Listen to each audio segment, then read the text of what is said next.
Hello, everybody. Sorry I'm late. It's rapid fire Q&A on Tuesday. Sorry, guys. I got caught chatting with my husband. And I looked at the time and I went, should have been on at past. Hope you guys are well. Well. It's a Tuesday. Oh, look, there's so lovely people jumping on. Thank you for joining me. Really appreciate it. So we are back to our rapid fire Q&A. And this is where we're going to take the next 10 minutes. So we're 7:44. Let's see if we can knock it out in 10 minutes. Any questions that you might have, particularly around the fertility space, but let's broaden it. Let's go anything women's health, from adolescent girls' health right through to menopause. Anything that you might have as a burning question. Now, if you remember my little guidelines, let's not have your life story. So try and make your question as simple as possible, as general as possible, and I'm going to try and simplify my answers and make them as generic as possible too, so that somebody else can benefit from the answer as well. But remember, no question is a bad one. I have had some fabulous questions asked over the times. They've certainly made me think, and hopefully they've made you think as well. So come on, got to have some questions coming my way. Oh, Alex Peters. How many transfers does it generally take for an embryo to successfully stick? Generally. Love that. Well, that's an interesting question. Generally speaking, if somebody has had more than 3 transfers of good quality embryos, and the definition of good quality is a difficult one. Some people would define it how it looks morphologically. Some people would define it what it is genetically. So chromosomally, is it chromosomally normal or not? So that therein lies part of the issue with interpreting the data. However, generally speaking, if you've had more than 3 transfers, or rather 3 or more transfers, and it's not sticking, then we do start to question what else could be going on. So I think if I were to choose a number, then the number I would choose is 3. I would hope by your 3rd embryo transfer that you are getting a positive pregnancy test. If you're not, I'm going to go start looking for why. Hope that helps answer the question. Young Karis, how does COVID impact egg quality? If so, how long after should you wait for transfer? Great question, Karis. I know there's some data around this. I don't think that it affects egg quality. I'm just going back into the archives of my brain. There is nothing in the data that suggests it affects egg quality. There is some data around it affecting sperm quality. I think there's some studies out of the UK looking at how sperm quality might be affected in men who have recently had COVID versus men who have not had COVID. And this is not specific to a fertile population, so the men had not previously had fertility issues. But as far as egg quality goes, I don't think there's any evidence around that. How long after testing positive should you wait for a transfer? Well, it really comes down to when you would determine that you have recovered. And the average recovery time from COVID is sort of 4 to 6 weeks when somebody is no longer feeling symptomatic. 4 to 6 weeks average time. So there's this little sort of post-COVID period where people can still be experiencing fevers, temperature alterations, temperature regulation issues, brain fog, all of those things. So you aren't infectious after 1 to 2 weeks, but it really comes down to when you're feeling better. So, yeah, it's a great question. But I think, ideally speaking, you want to be completely asymptomatic before you have a transfer. Life of Brit, can blood test hormone levels state you ovulated, but you haven't? I get what you're trying to ask. Oh, that's a really clever question, actually.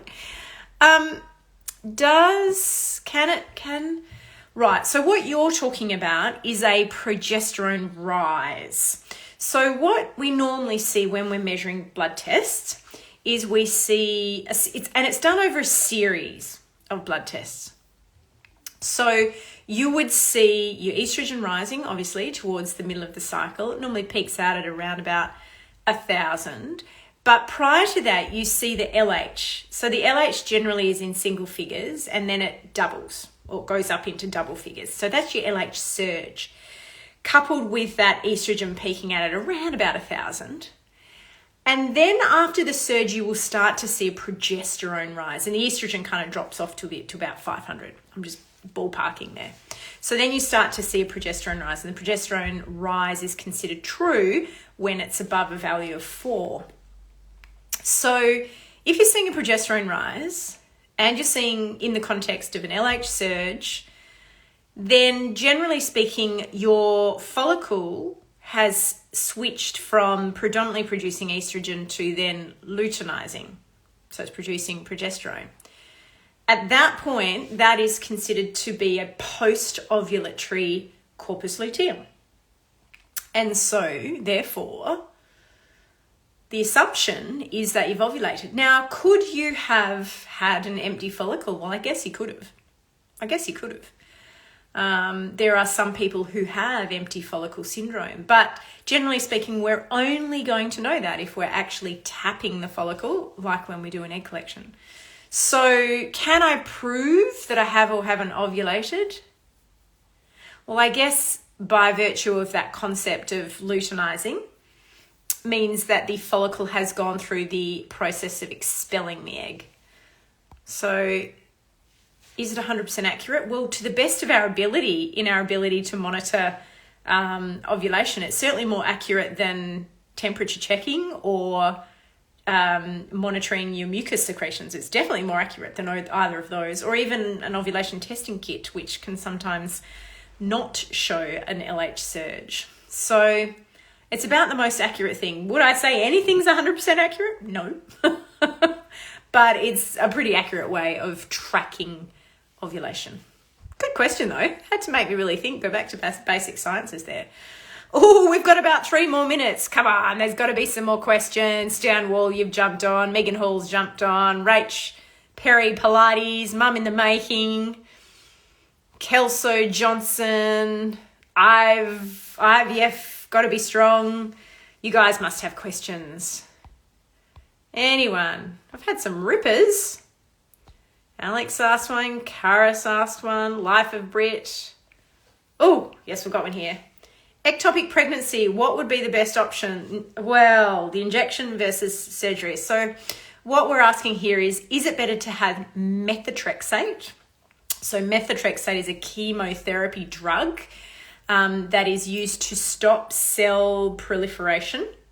So stop the abnormal pregnancy in its tracks. Or, assuming that the ectopic is in a tube, do I get it taken out? And do I get a salpingostomy, where we make a hole in the tube and take the pregnancy out, thus preserving the tube, but really it's not preserved because it's going to be scarred, or doing a salpingectomy and taking the tube out? I think, as much as I'd love to give you a generic answer on that one, I think it comes down to how high your pregnancy hormone is. Is there a heartbeat present? Are you symptomatic? Are you bleeding? What the state of the contralateral tube looks like. That's certainly one of our guidelines.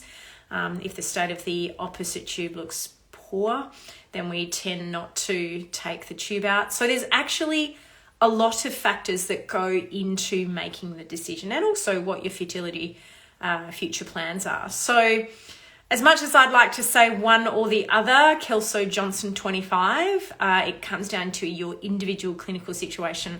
You definitely have options. The one important thing to understand with doing a methotrexate injection is that you could get another one. You could get a second one. You can still have a ruptured ectopic even if your pregnancy hormone is low. So it's really important to track it down to 0. And it does put you out of the picture for between 3 and 6 months afterward, because it is a teratogenic inducing medication. And so you would be encouraged not to try and conceive for 3 to 6 months after having a methotrexate injection. So hopefully that's helpful. Any opinion on the use of melatonin, mum in the making? Any opinion? Well, I guess it depends on what you're using it for. If it's for sleep, works well as a jet lag drug in many people. It does work as an antioxidant. It's relatively harmless.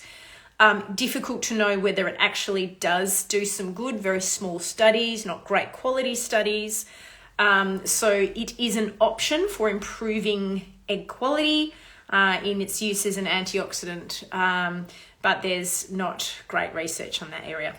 That's my opinion. So it's an option. Prior to the transfer, not really to improve transfer. That's not its purpose. How many rounds of Clomid do you recommend before moving to the next step? Shorty Rach. How many rounds of Clomid? Well, I'm assuming that you're using Clomid to induce ovulation, because that's its use as an ovulation induction agent. Clomiphene citrate is a SERM, a selective estrogen receptor modulator, and the way it is used is to induce ovulation. Doesn't have great effect at the endometrium, so it's mainly to use as an ovulation induction agent. One of my registrars actually published a paper not long ago, a couple of years, looking at the drop-off in percentage pregnancy rates with Clomid. And I think the numbers off the top of my head was like 22% down to 15% down to about 6% pregnancy rate with each subsequent cycle. So I generally have the philosophy of moving on after about 3 cycles of ovulation induction. Clomid's probably not my first choice, but there are others, letrozole or even gonadotrophins, but I'd certainly be looking for another cause of why someone's not conceiving if they're ovulating on Clomid after 3 cycles. Some people might choose to do things differently, but that's just kind of how I practice. Well, guys, we've gone 2 minutes over. Hey, they were some really good questions there. Thank you so much for asking them. Remember, they're just my opinions. That I tried to make the answers as generic as possible. I don't think I missed any questions, but there were some really good ones tonight. Thank you so much for asking them. I really appreciate it. And I know that there will be other people who are on here now or who are going to get on here later who would really appreciate your answers. Have a beautiful rest of your week. To those of you who didn't know, I will be starting up fertility practice again soon, starting in July at Pivot Medical Centre. Looking forward to it. Can't wait to see you guys again. I'm chafing the bit to get started back in practice. So I will see you guys soon. And let's have another rapid fire Q&A next Tuesday. And I think it's about time that we get some more speakers onto these Tuesday nights. What do you reckon? Anyone got any ideas? If you've got any ideas for the sorts of things that you would like to see, any people that you'd like me to bring on here, please don't hesitate to drop me a DM or even just in the comments section. Tell me who you want to see on a Tuesday night live. Otherwise, I'll see you next Tuesday night. Bye.